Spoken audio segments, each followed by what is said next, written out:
ராமன் பிறப்பதற்கு முன்பே ராமாயணம் ஒரு வலியிலிருந்து தொடங்கியது. அமைதியான காட்டில் முனிவர் வால்மீகி நடைபயணம் செய்து கொண்டிருந்தார். அப்போது அன்பில் இணைந்திருந்த 2 பறவைகளை அவர் கண்டார்.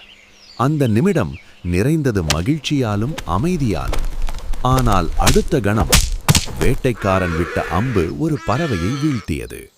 மற்றொரு பறவை வேதனையில் அழைத்தது. அந்த துயரத்தை பார்த்த வால்மீகியின் இதயம் உருகியது.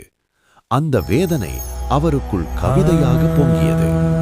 அவரது வாயிலிருந்து தானாகவே உருவானது உலகின் முதல் ஸ்லோகம், முதல் காவிய வரிகள்.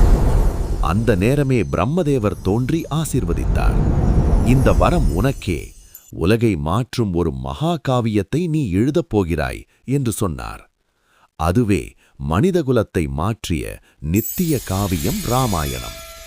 இவ்வாறு ஒரு சிறு துயரம் ஒரு பெரிய வரலாற்றின் தொடக்கமாக மாறியது.